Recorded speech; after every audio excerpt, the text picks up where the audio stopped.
That's just last year. Yeah, well, last year, didn't he? Well, I didn't play it last year. I'll ask him next. Okay. I'll let him start. You guys ready? Tom, I didn't see you. Flash. Special meeting of Washington, Missouri, Monday, August 28th, 6 p.m. Bear, Here. Briggs, Here. Coulter, Here. Heidrich, Here. Holtmeyer, Patke, Here. Reed, Here. Wessels. Please rise for the Pledge of Allegiance. I pledge allegiance to the flag of the United States of America and to the republic for which it stands, one nation, under God, indivisible, with liberty and justice for all.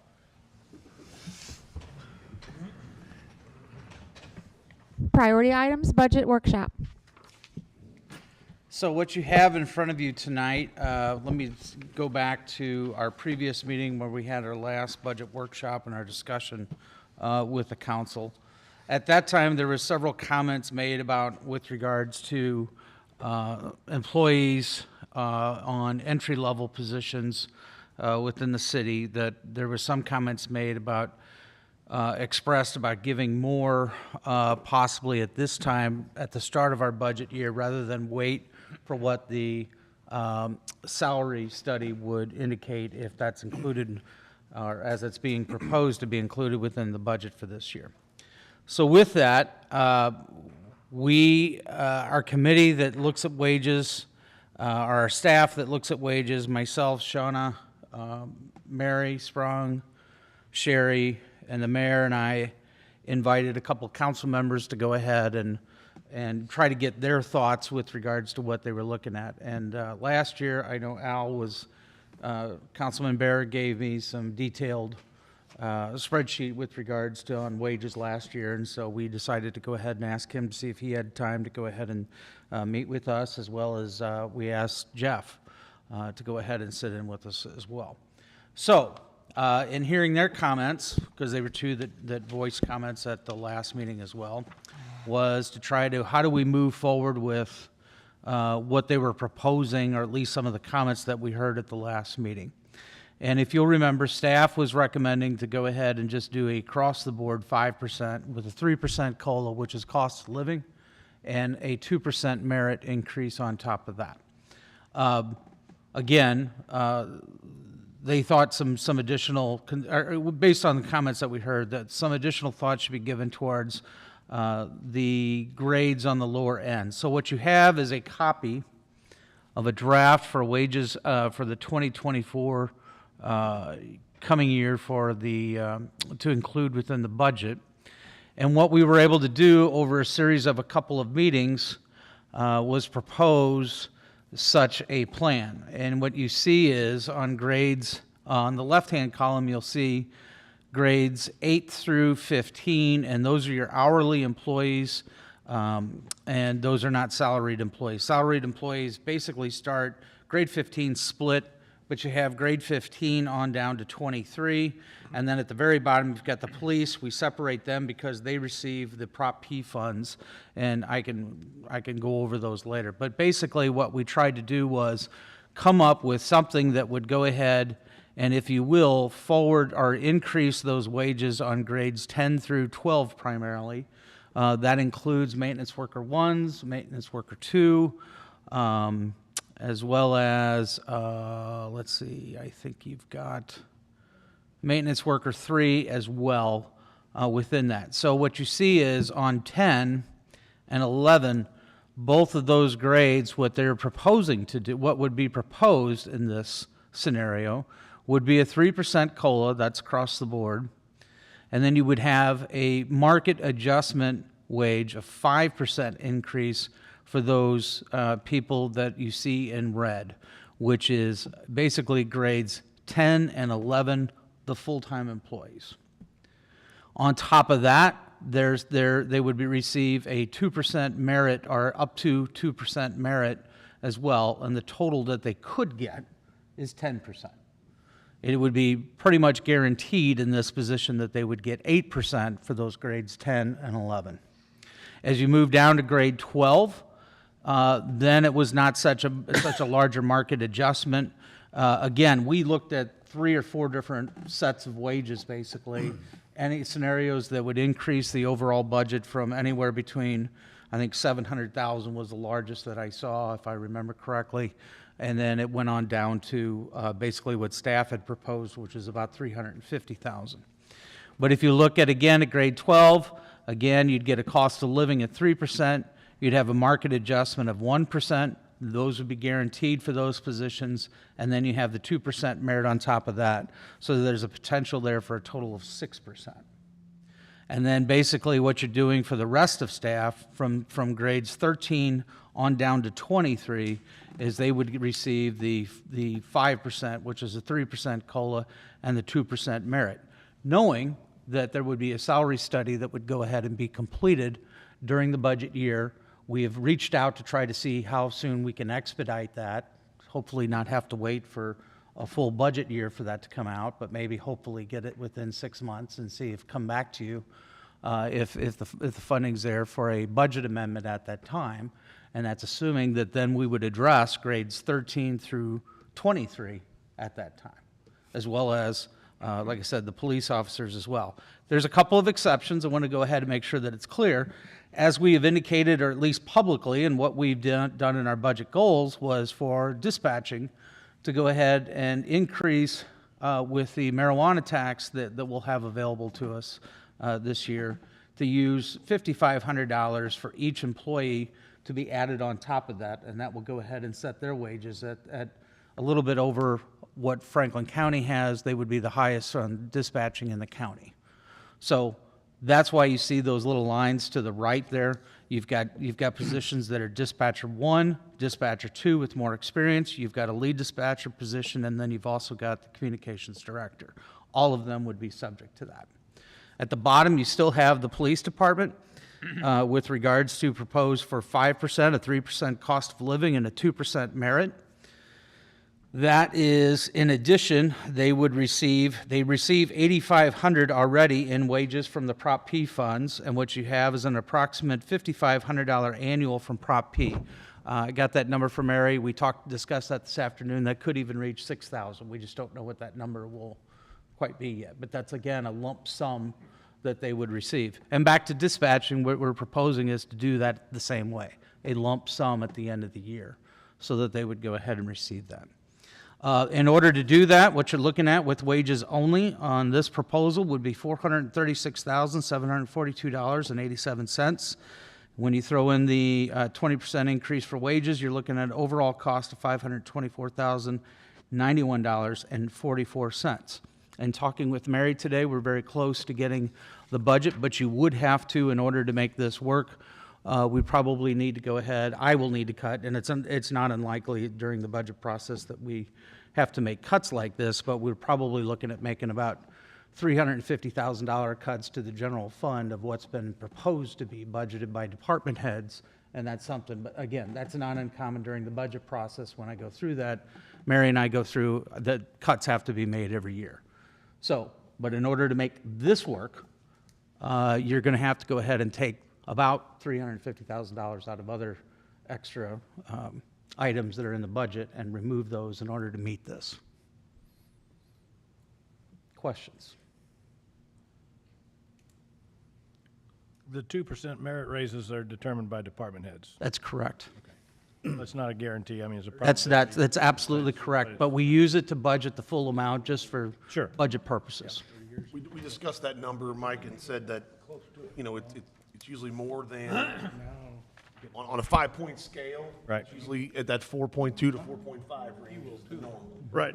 But in order to budget at the full number 5. Yeah, I mean, it's good to have some merit-based Correct. incentive in there. And just so, I mean, the rest of the council member, I mean, through discussions, we went many different scenarios. I know Darren said 3, 4, 5, whatever the number was. It was many scenarios to try to basically bump that entry-level position up. We also compared what maintenance worker 1 in Union makes compared to our maintenance worker 2. There was a difference there. We discussed that a little bit at the last meeting. Their entry-level position is like our entry-level 2 position. Correct. Our, maintenance worker 2 position. So in an effort to make ourselves compatible for recruitment and retainment. You know, I mean, Councilman Bear and I said that then, and the reason, you know, we sat in the meetings was we have to up those salaries.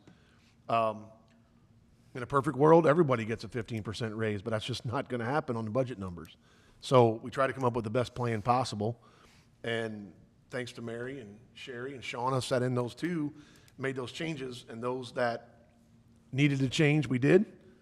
The middle of the road, we did. I mean, so I thought it was a good compromise, I guess. I think it's a very good compromise until we see this salary study comes out and find out where we're really at with everything. But I think this is a great start. I would just encourage, go ahead, sorry. With what are we doing then? Is as far as number 1, 2, and 3, is that going to bring those guys back up to the starting pay of somebody like Union or not? It's very close. They do not have an apples to apple comparison for a laborer or a maintenance worker one. There are different With standards this- that, I'm sorry, As is, with this, that would do it. this would get very close until the salary study comes out, and then you could see exactly what. I'm not saying that you might not have another increase with maintenance workers 1, 2, and 3, as well as some of these, all of these positions when the salary study comes out, but you shouldn't have probably as drastic of a change when that salary study comes out. I was just more interested in entry guys, 1, Yeah. 2, 3. So to answer your question, Dwayne, I think what you're asking is, and I alluded to that a little bit, our maintenance worker 1 is a less responsibility, more entry-level position than what you're going to get at Union Maintenance Worker 1. Our Maintenance Worker 2 in Washington is comparable to Union's 1. Okay? Okay. So yes, we went from approximately, don't hold me to these numbers, $17.37 an hour to $19.25 an hour. Okay. Is approximately, right, Darren? Or Correct. somewhere around that range. It's I'll in buy that that. range. So now we're there at that, we're cents off. Our maintenance You're worker not 2, $3 off per hour. Correct. More like maybe $1 at that point. not even. And again, and then again, just keep in mind, you got the salary study that's going to be coming to go ahead and determine if there's an additional increase. So you're saying, close, that's the dollar you're talking about? Excuse me? When you say close? Yes, we're within $1. It's within cents of per hour rate. And again, so the benefit to the salary study is you're gonna see apples to apples on everything, because they go through the job description. So, you know, thanks to Shauna and Mary and these guys, they went back and Union just had one done, so they Correct. grabbed a stack of 20 or 30 job description and started comparing. And, you know, our first worry was their starting level was quite a bit higher than our starting level. Right. But when we started looking at it, well, there's more requirements for their starting level than ours because they have less employees. So I think for an example, and Shauna, correct me if I'm wrong, but I think Union's entry-level laborer position requires a CDL. Yeah. Whereas ours does not at maintenance worker 1. Per their job description, their maintenance worker is all it says, requires a Class B CDL and to supervise staff, a small crew. Our maintenance worker ones do not require a CDL and do not manage other staff. They also have an equipment operator that's above their maintenance worker, and then they have a crew leader position.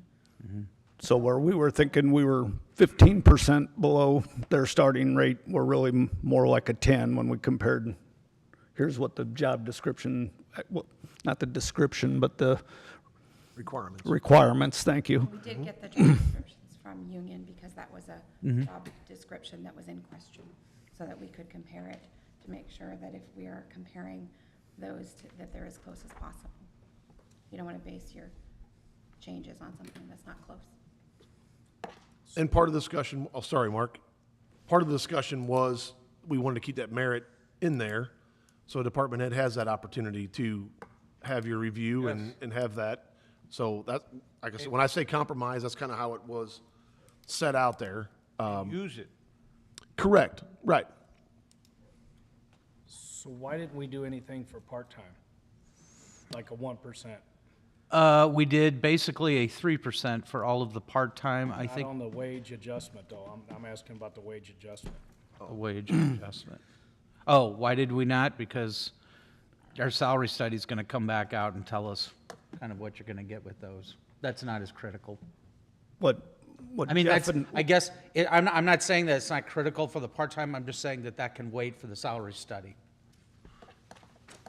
and I think, from Mr. Patke and I going in, we're on Parks Board together. I know that's a prime example. Wayne has been down at least one guy for the entirety of my time on the council. Can't find anybody, can't get anybody. And that's, I think, kind of what Mr. Coulter was driving at the last meeting is, can we react a little faster than waiting on the study?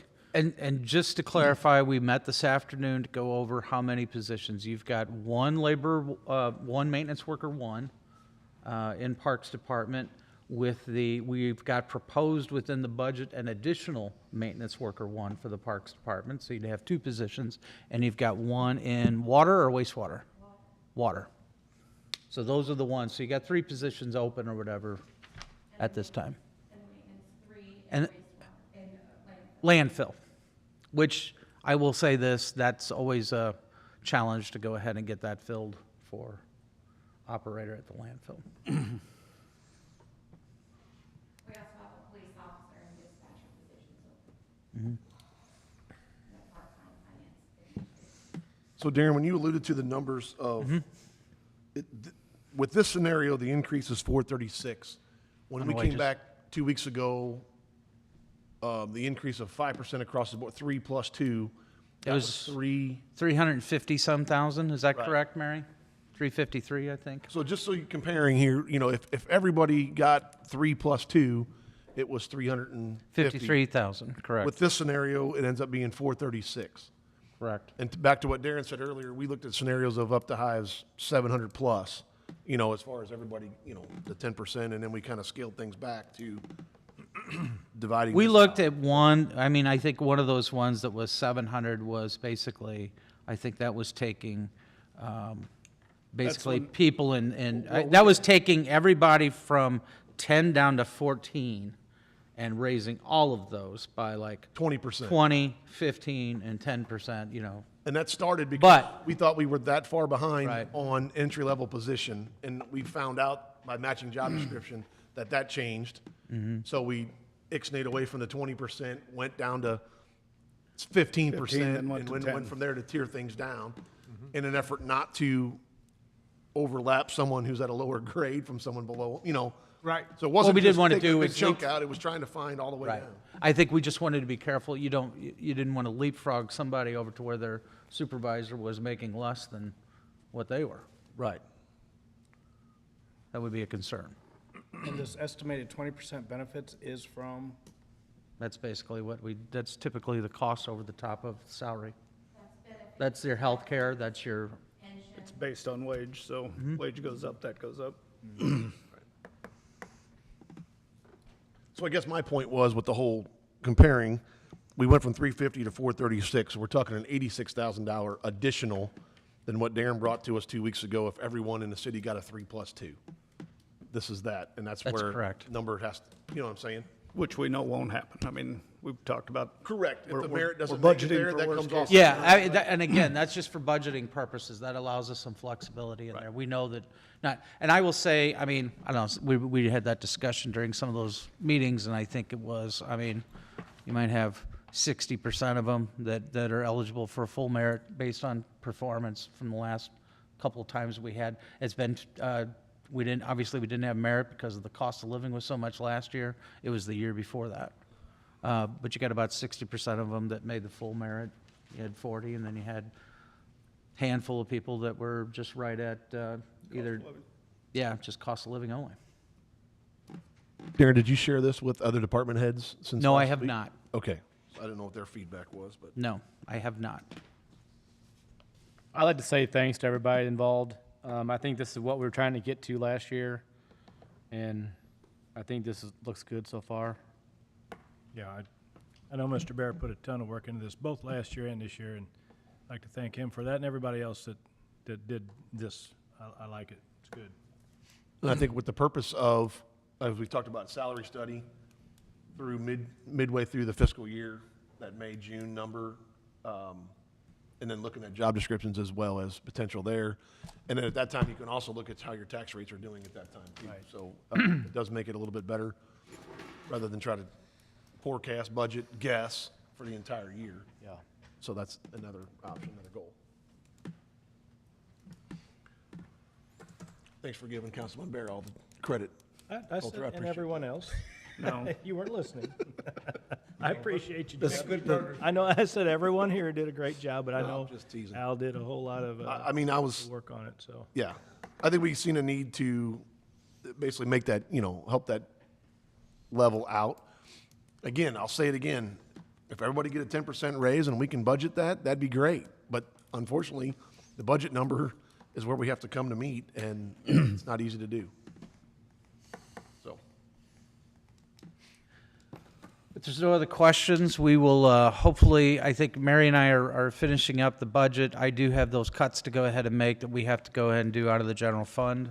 And so hopefully, the second, you get 2 meetings in September. I'll give you an update again at your meeting on Tuesday night for any progress that we make between now and then. And then you also will have the budget hearing, the second meeting of September, which will be September 18th. And at that night, we'll have the hearing, and then we'll also have an ordinance to go ahead and adopt the new budget for the 23-24 year. Okay. Thank you. Public hearings, City of Washington tax levy. Mary's coming up.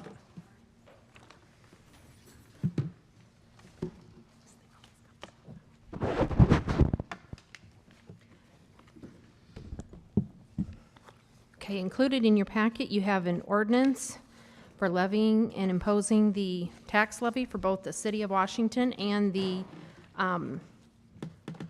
Library District as well. So, for the City of Washington, the total assessed valuation this year came in at $430,013,417. What is permitted for the 2023 tax levy is .5641, a rate of .5641 per $100 of assessed valuation. That will bring tax revenue in of $2,369,791, which is an increase of approximately $57,000 or 2.5% over last year. And the same information for the Library District. The proposed year for assessed valuation from Franklin County is $170,091,117. And then that allows us to do a levy of .1909 per $100 of assessed valuation. That'll bring in tax revenue for next budget year of $320,562, which is approximately a $13,000 increase over the year before. And for them, it was a 4.2% increase. So both tax levies together would be .7550 per $100 of assessed valuation. So that is my recommendation to go with the maximum allowed by state statute. Does anybody have any questions?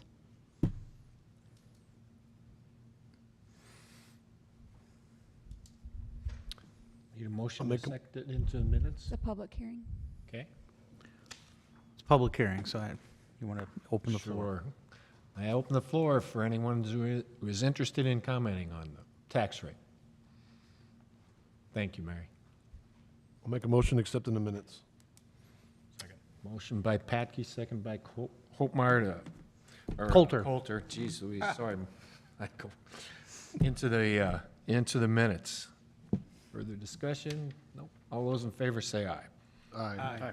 Motion passes. Thank you.